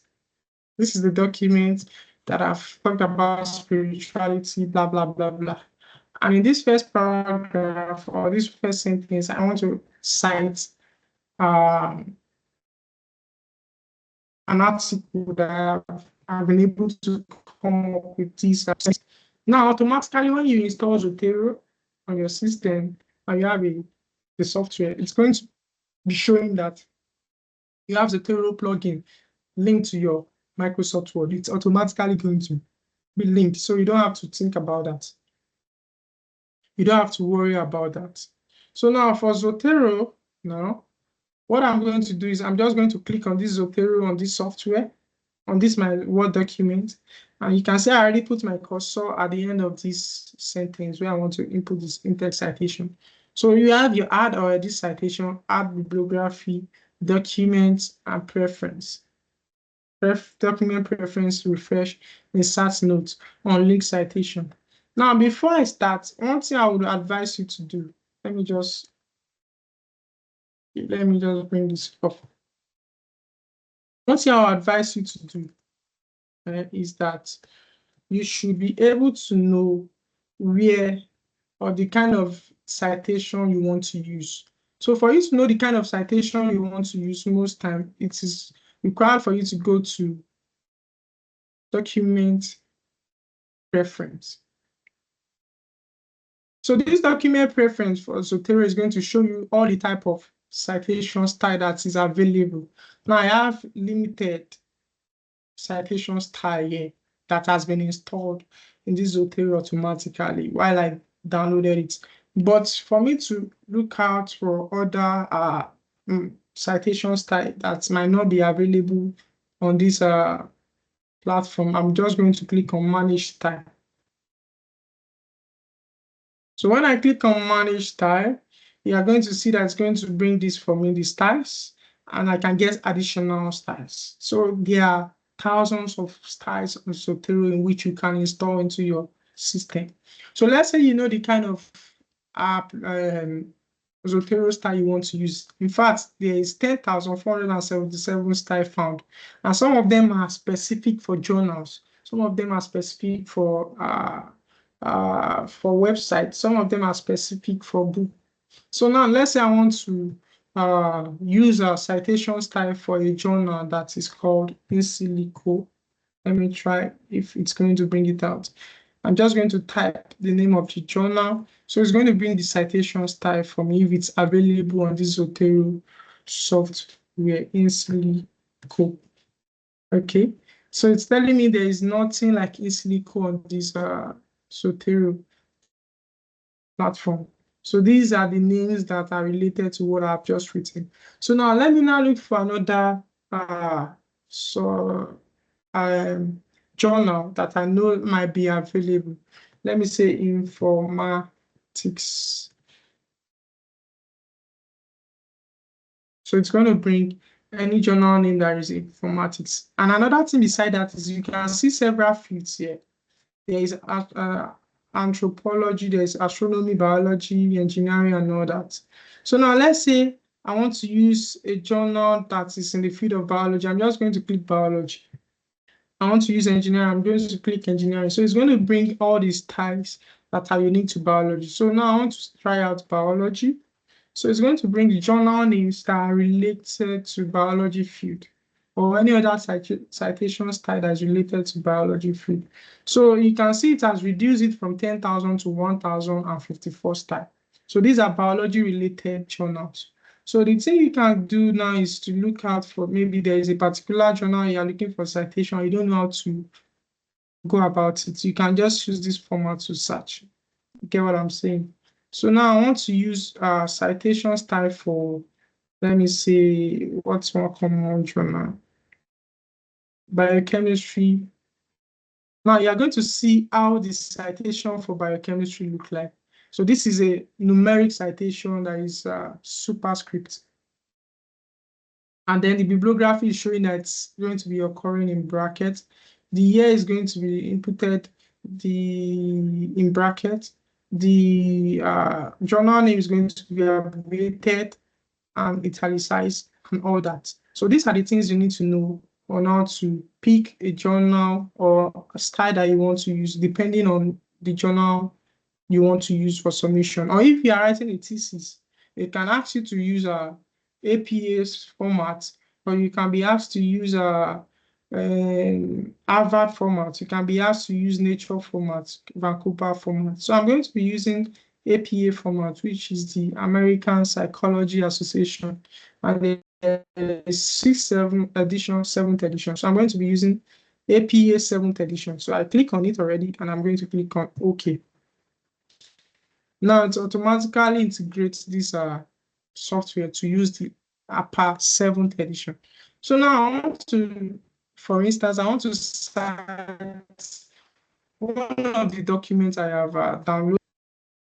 One of the documents I have downloaded in the virus. So I'm going to come up to add citation.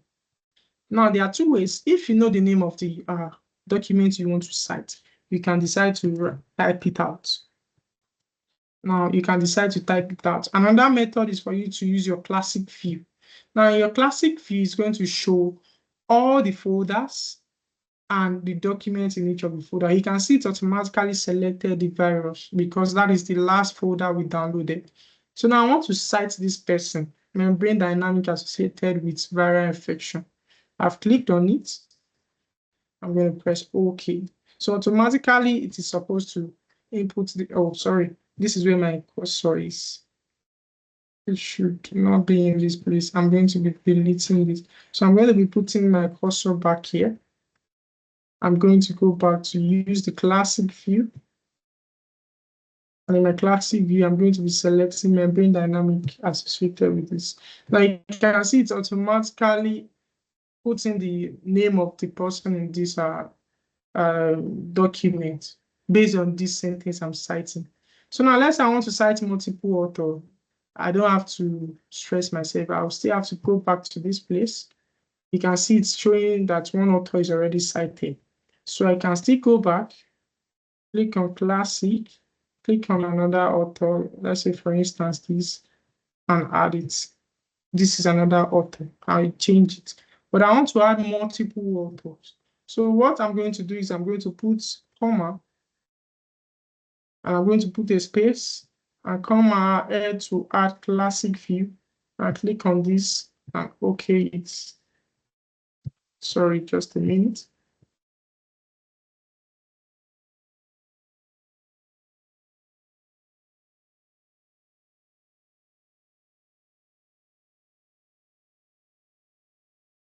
Isn't okay. So sorry, just a minute.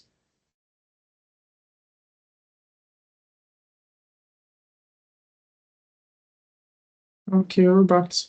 So I'm going to search the name instead. I put my comma and start the name Robert. So this is Robert, the name of the document I want to cite. I click on it.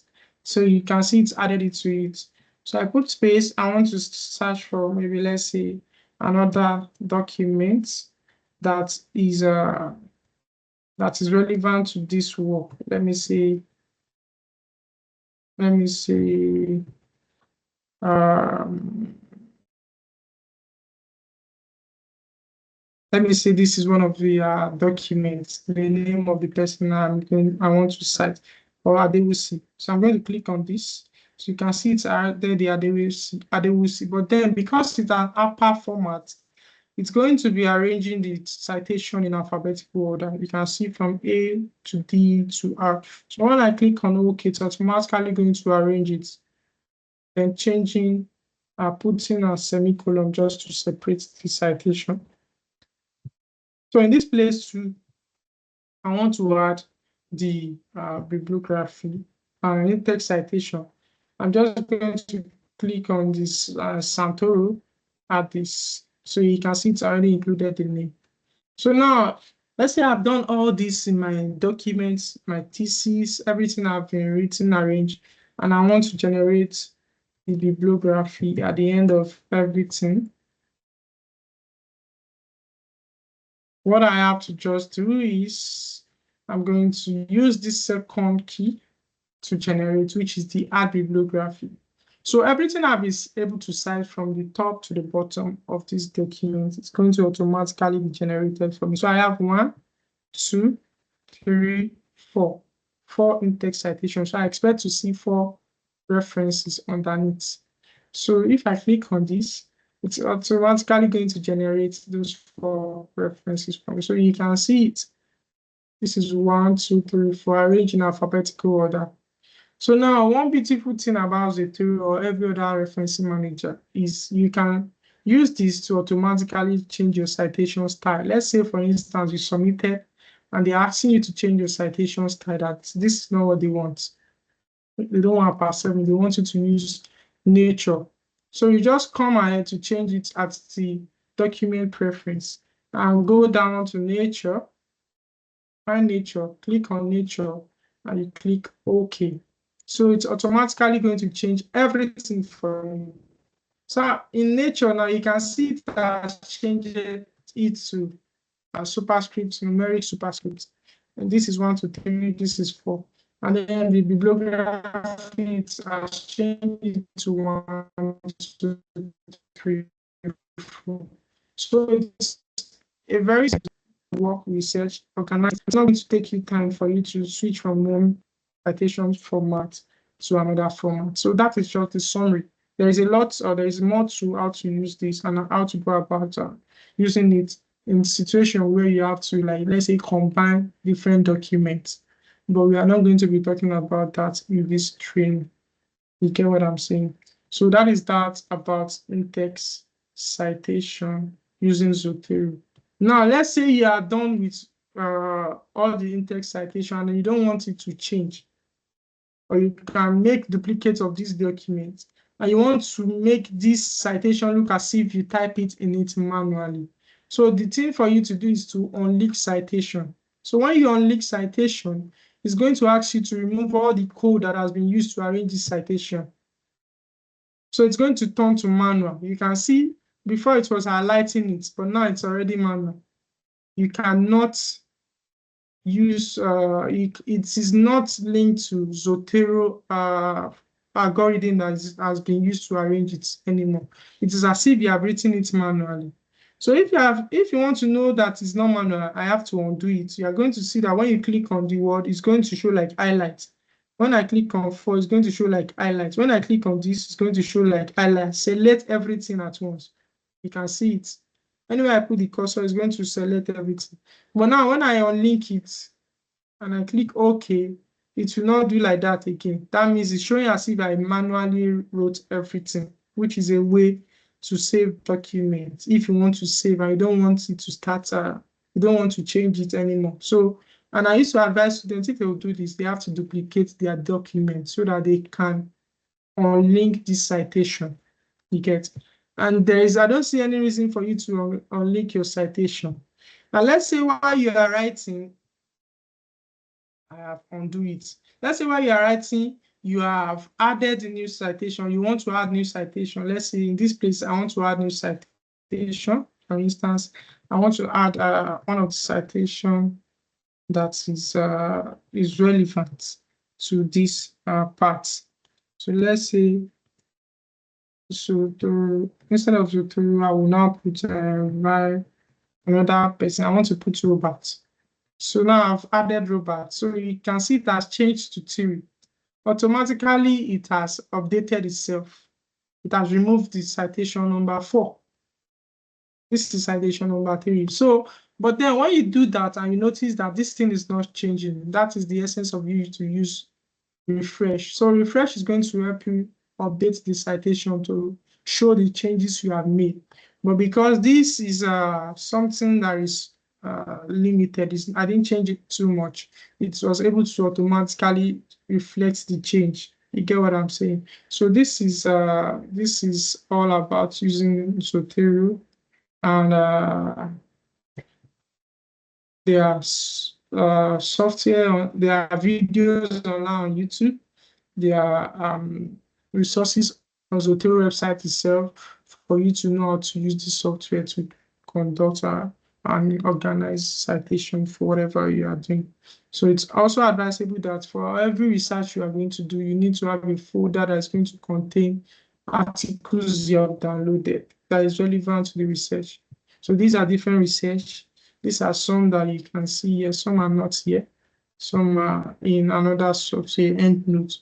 So if there are issues with your citation, if there is issue that, okay, you want to check if the citation has been able to download documents that you can use, or you can use to see whatever you have downloaded. There are ways to go about that. But because that is not what we are going to be doing today, I'm not going to be showing us that. So this is just to let you know that this is a software you can use, or you can apply in the arrangement of your write-up. And while you are writing, you should make sure that you learn how to use this, so that you are not going to need to start going back to start looking at, oh, I didn't put the citation, let me start writing it manually. So that is the essence of using softwares like Zotero and Notes, Mendeley, others. Thank you for listening. Any question, any comments, any observation, suggestion to that?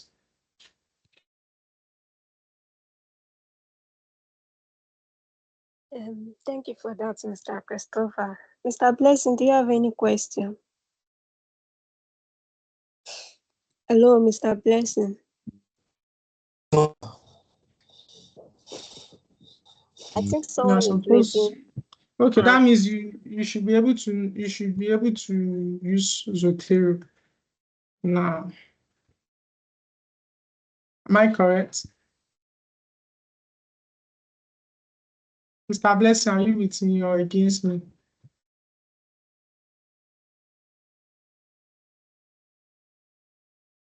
Hello, Okay, I Mr. think Blessing. Mr. Blessing is not with us. So I think that is all what we need to discuss. Once again, I want to personally appreciate everyone for joining us. One of our tutors is here today. She's supposed to make a presentation.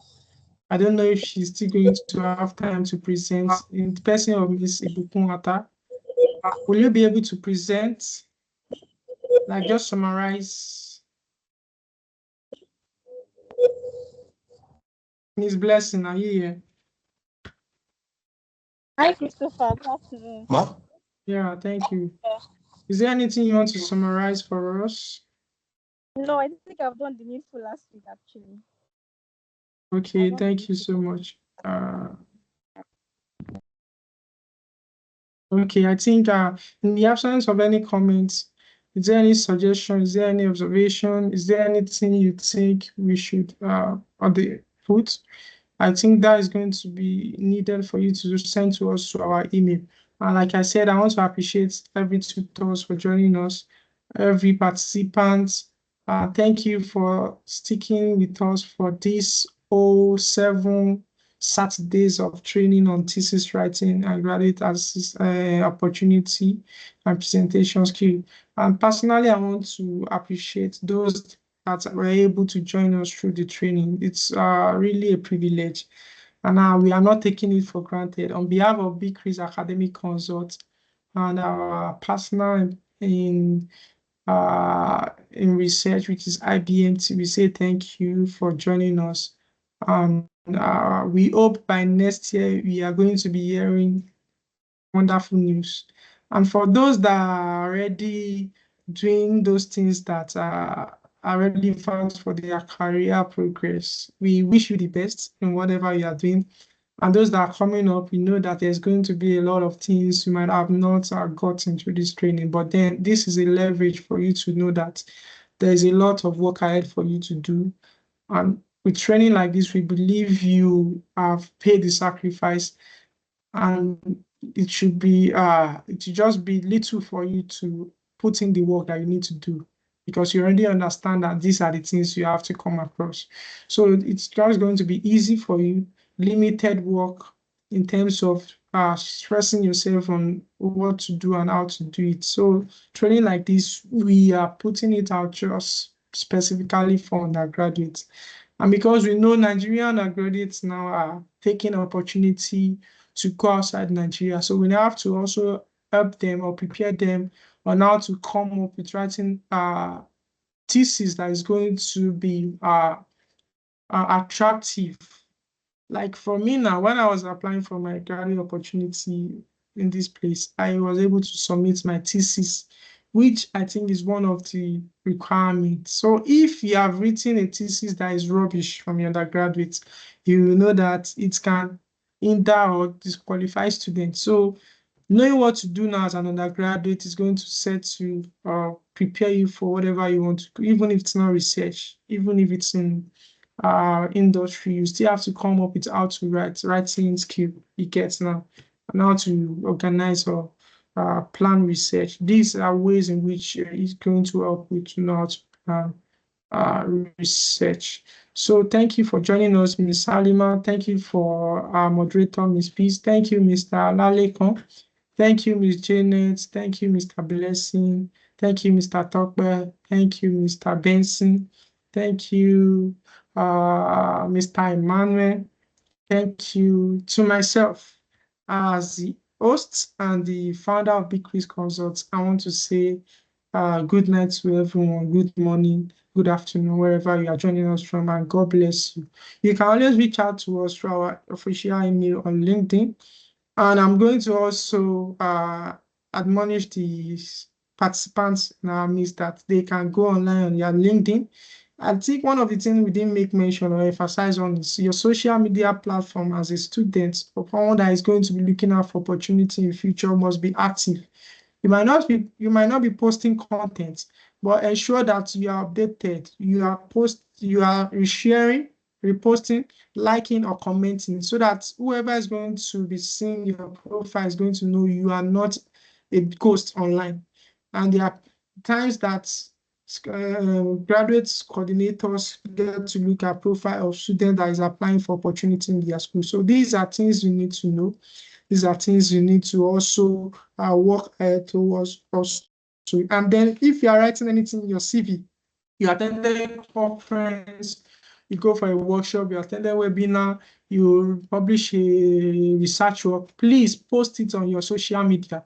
there's going to be a stage where you get to in life where you don't need to post it again because people are already they've already seen all those things reflecting in your profile and your social media.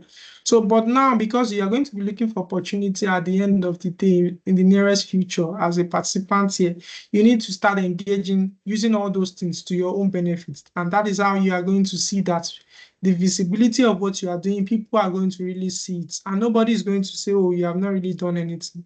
So be active, be proactive on your social media platform, comment, share your concept, share ideas, comment on people's posts, celebrate people. And I want you to also take this opportunity to celebrate B.Khrease or write on whatever you think you have learned in the course of this training during this 7 days program. So that is all. Thank you for joining us.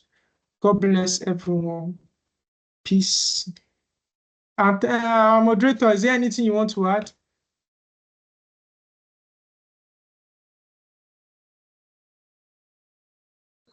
Hello, everyone.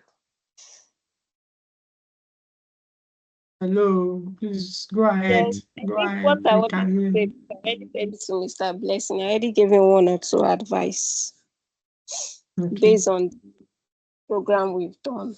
I think that's all. And then to our tutors, well, I want to also say thank you for what you have done. Thank you for impacting positively to our participants.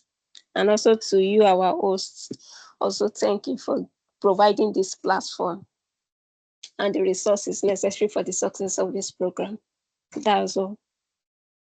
Thank you so much. Thank you so much. Miss Janet, Mrs. Salimat, Mr. Alalekon, any other comment, any other suggestion? I know some of the participants are going to listen to this video because I'm going to be sharing it next week so that they can go over the whole Saturday so that they can learn one or two things they might have missed. So that is why we need to say this so that they can also hear.